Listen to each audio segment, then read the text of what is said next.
Samuel Penrose sat in the sun-dappled sanctuary of his old ramshackle office, nestled amidst the heartbeats of the sleepy town of Columbus, Georgia.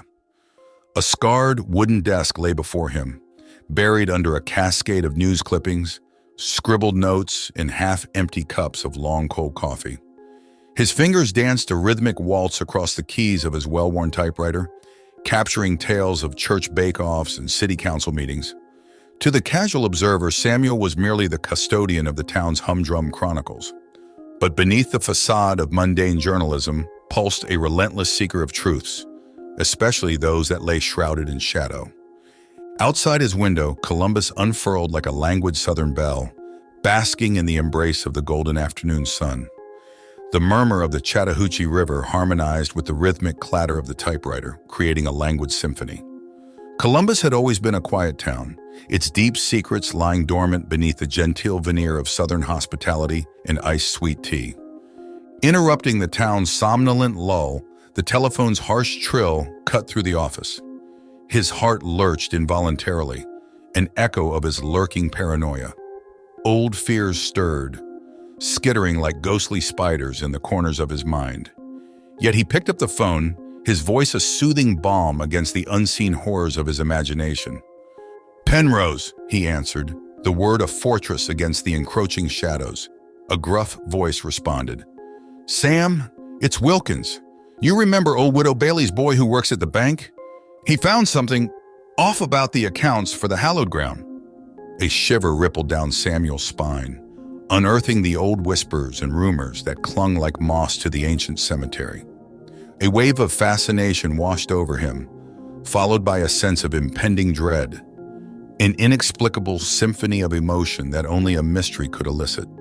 As the conversation ended, he sank into his chair, the quiet hum of the town outside now seeming like a facade cloaking an insidious dance of shadows. A sense of gravity weighed on him, like the world had suddenly tilted on its axis. He glanced out his window once more. This time, instead of the gentle cityscape, his gaze rested on the silhouette of the hallowed ground, a seemingly innocuous patch of green and stone that, he now knew, held secrets darker than the shadows that danced beneath its ancient oaks. As the sun bled into the horizon, painting the Georgian sky in hues of crimson and gold, he found himself standing at the precipice of a story that promised to lead him into the heart of a growing darkness. The hallowed ground had always stood like an ancient sentinel in Columbus, a patchwork quilt of mossy gravestones and manicured greens, stretching languorously beneath the dappled shade of century-old oaks. Now, as Samuel stood at the entrance, it appeared more enigmatic, its weathered stones whispering tales of intrigue that resonated with the silent hymns of the past. Mornings in the cemetery were a canvas of serenity, colored with hues of quiet introspection. But as he wandered through the rows of tombstones, every weathered inscription, every wilted bouquet left by mourning loved ones, was a somber echo of the disturbing revelations he'd unearthed. Evelyn, the cemetery's long-serving custodian, was a frail figure who moved among the graves with a grace that seemed to mock her age. Spotting Samuel, she shuffled towards him, a quizzical expression etching lines into her time-worn face. "Mr. Penrose, isn't it a bit early for you to be walking with the dead?" she rasped, her voice a blend of amusement and suspicion. He smiled. "Just chasing a few shadows, Evelyn. Shadows that seemed to be hiding in plain sight." The intrigue that lined his words piqued Evelyn's interest, causing her to regard him with renewed curiosity. Under the guise of casual conversation, he pried into the finances of the hallowed ground. Evelyn, despite her initial reservation, succumbed to his sincere charm, revealing details that she herself deemed odd. The sale of grave sites multiple times, the strangely generous donations from undisclosed benefactors. The dialogue between them unfolded like a twisted waltz, one leading, the other following, a dance of words revealing a grotesque portrait of corruption. As he departed, the sun was beginning to surrender to the evening's approach. He felt a chill, not of the weather, but of the burgeoning realization of the dark mystery lurking in his town's heart. Back at his office, the once comforting rhythm of his typewriter now seemed hollow, a mocking echo of the bleak symphony that Columbus was playing. Shadows seemed to seep from every corner, insinuating themselves into his psyche.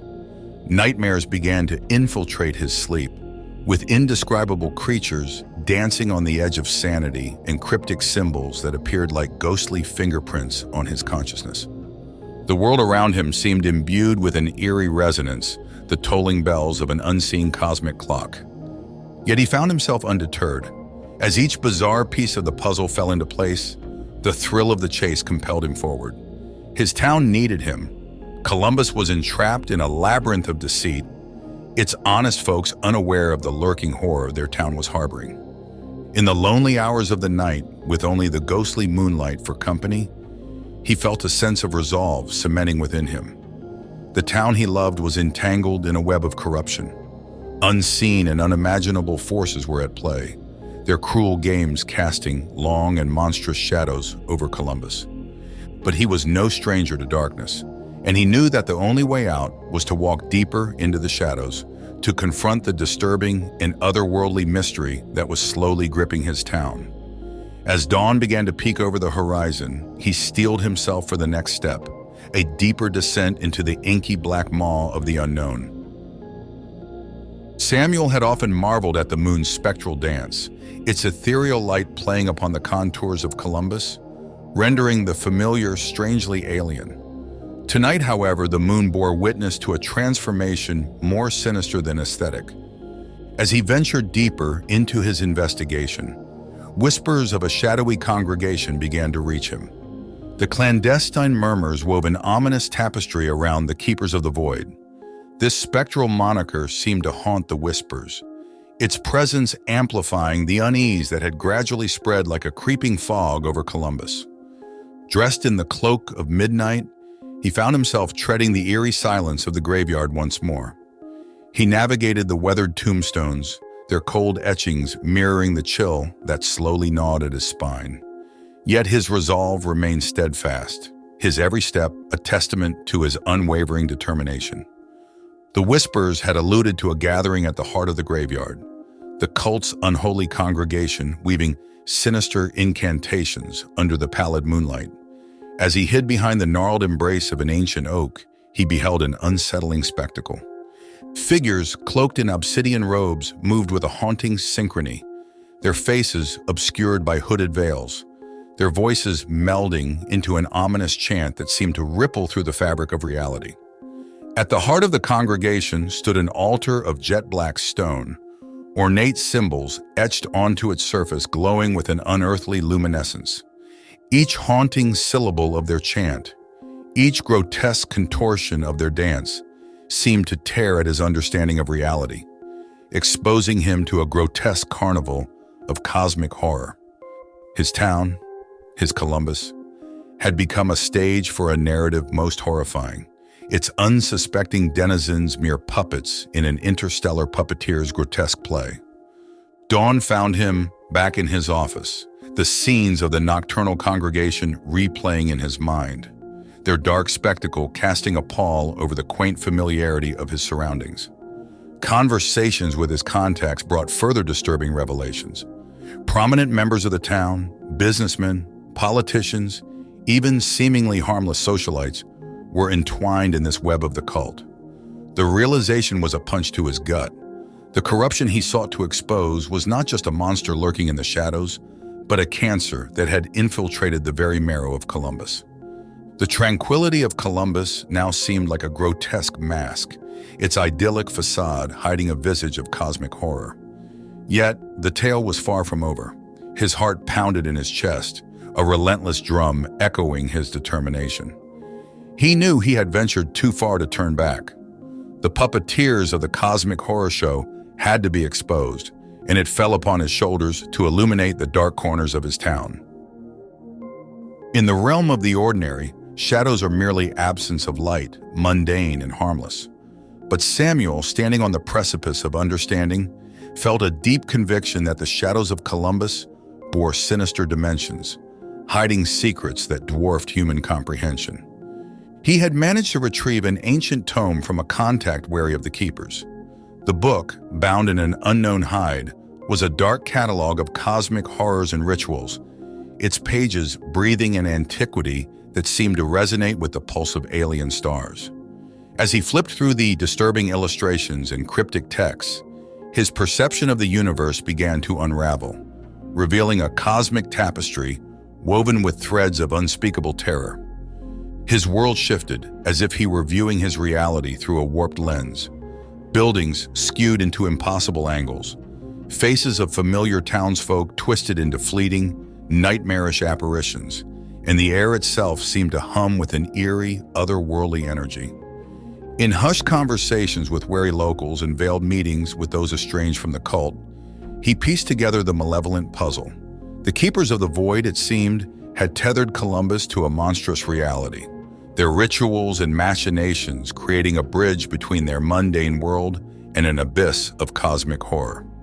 One night, he found himself face to face with a former keeper, a man known only as Marlowe.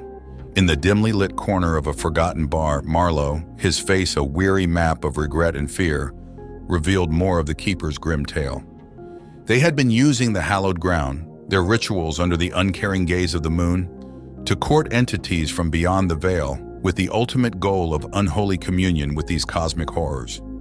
Samuel felt his sanity fraying as Marlowe recounted tales of indescribable beasts that laughed at the laws of physics, of titanic celestial bodies that whispered madness into the minds of men, of an inevitable future where humanity was but a plaything to these cosmic gods. His nights became a canvas of terror, the nightmares more vivid. Yet, even in his waking hours, Samuel found no respite. The once comforting familiarity of Columbus was now a grotesque pantomime of its former self. Each familiar face, each brick and mortar, pulsating with an undercurrent of unseen horror. Each revelation, every whispered confession, confirmed the dreadful reality. Columbus was not merely a playground for human corruption, but a stage for an otherworldly spectacle, its strings pulled by puppeteers in a realm that human minds could barely comprehend. He found himself more determined than ever.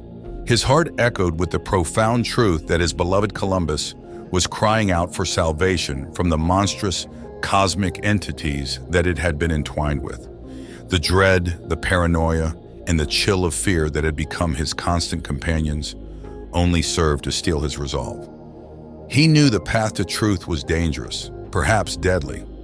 Still, he found himself ready to walk further into the darkness, ready to face the cosmic horror that had cast its cruel shadow over his town, prepared to pull back the curtain and reveal the dreadful spectacle that had so entwined itself with Columbus's fate. As he embarked on the final leg of his investigation, he realized that he was not merely confronting the corruption ensnaring his town, but a horrific pantomime being played on the stage of the cosmos itself. The gears of his reality had shifted, grinding against the weight of the grim knowledge he now carried. His Columbus was a toy in the hands of cosmic puppeteers, entities that resided beyond the veil of human comprehension. The revelations from Marlowe, the dread-inducing tome in his own investigation had led him to this point. There was but one step left to take, one final plunge into the abysmal depths. His hand trembling, he penned a damning expose on the corruption and the cosmic horror that was poised to consume Columbus. His words a call to arms for those yet untainted by the dark web of the cult. Beneath the relentless gaze of the moon, he once again found himself in the heart of hallowed ground.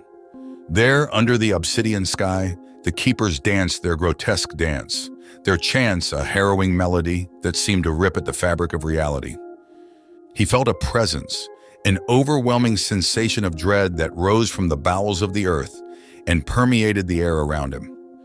It was as if the veil between realities thinned, and for a horrifying moment, he beheld the cosmic horrors the cult courted. They were entities of indescribable form, their mere presence a blight upon reality. They swirled within a maelstrom of colors not known to the human eye, their laughter a dissonant symphony that gnawed at the edges of his sanity. He felt his mind scream in protest, his reality shattering under the weight of the monstrous spectacle. In that moment, he realized the horrific truth. The keepers were not merely puppeteers. They were puppets themselves, their strings pulled by the monstrous entities they sought to court. Columbus was not merely a stage, but a sacrificial lamb, poised on the altar of the cosmic carnival. Back in his office, the comforting rhythm of the typewriter seemed a distant memory. Samuel Penrose, once a humble chronicler of local news, now bore the weight of a monstrous truth. His words, once a source of comfort, now danced with a chilling revelation that threatened to consume his town. He understood now that the path of truth was not merely dangerous, it was deadly. But he was no stranger to paranoia, to fear. He was a seeker of truth, his heart echoing with love for his town, and he knew he had to make the final sacrifice. As the dawn painted the sky with hues of innocent oranges and pinks, he released his revelation into the world. His final act of defiance against the corruption and cosmic horror that threatened to consume Columbus. He was found in his office, his lifeless eyes gazing upon the town he had so loved. An apparent suicide, they said. But those who dared to read his final piece understood the true horror of his end. His demise was not a surrender, but a testament to his courage. He had ventured into the unseen corners of reality, courting madness and death to expose the monstrous cosmic play that was unfolding in Columbus. He had exposed not just the corruption, but the cosmic horror that lurked beneath. And in doing so, he had saved his town from a fate worse than death. Thank you for tuning in. If you enjoyed our content, show your support with a like and subscribe, and stay notified by hitting the bell icon. Expect more cosmic horror from Eldritch Tales Factory, and feel free to explore our other stories. See you in the next video.